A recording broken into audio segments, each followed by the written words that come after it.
Welcome to the Explainer. So, picture this. It's the end of the month, you open up your banking app, and wow, the number staring right back at you is somehow way, way lower than you expected. You're scrolling through the transactions, kind of half expecting to see some massive fraudulent charge for a yacht or something, right?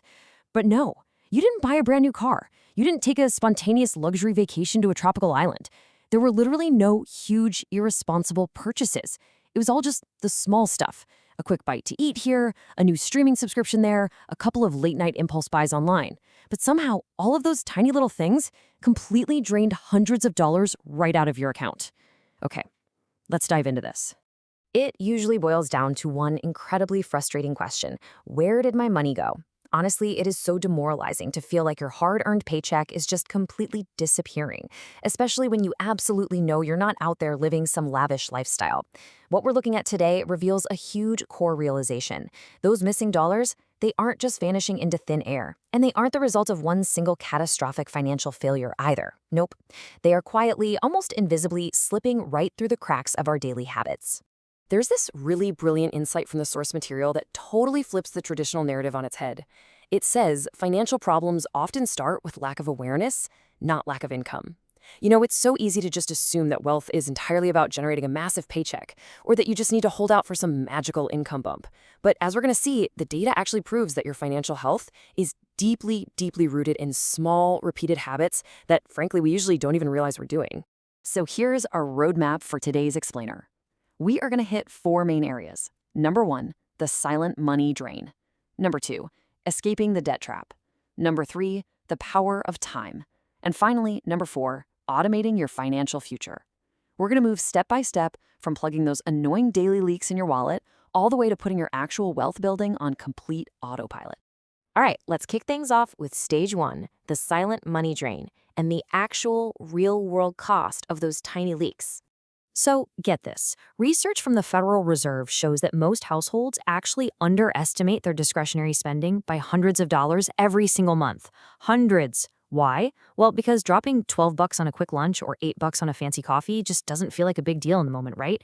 Our brains just totally write it off as negligible. And this brilliantly illustrates exactly what happens to those seemingly harmless little purchases over time.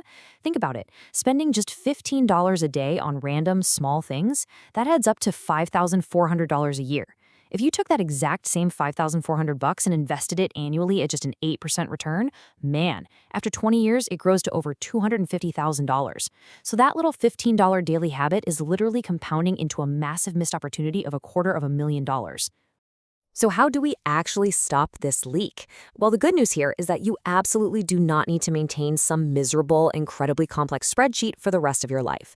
The fix is immediate, and it is beautifully simple. Just track your spending for 7 days. That is the whole thing, just one single week.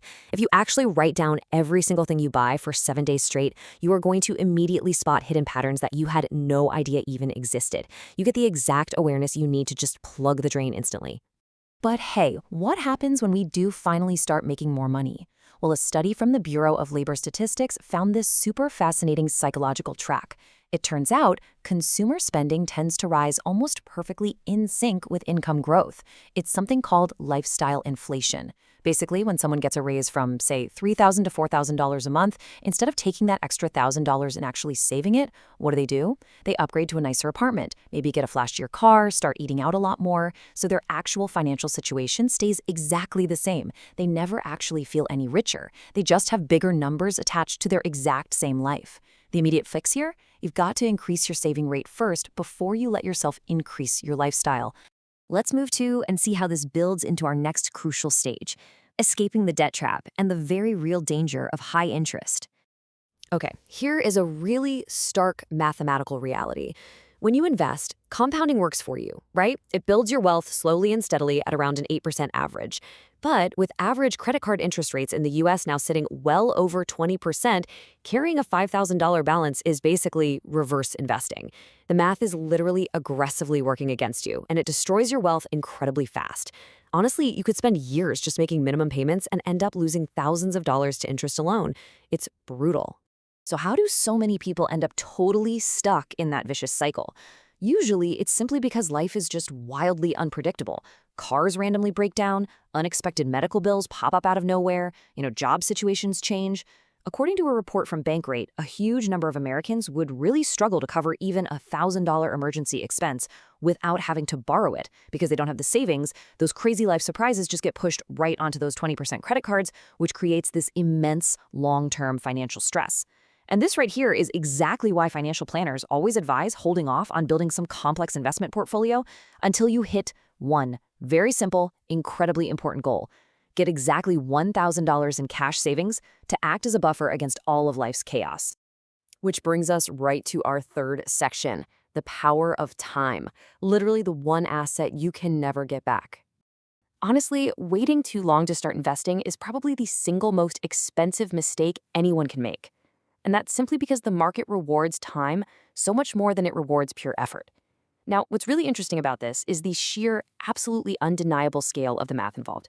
Let's look at a quick comparison. Consider person A, who starts investing just $200 a month at age 25. Now, person B waits until age 35 to start investing that exact same $200 a month. Assuming an 8% average return, by the time they both hit age 65, person A has about $700,000. Person B, they only have $300,000. I mean, wow, that is a staggering $400,000 difference.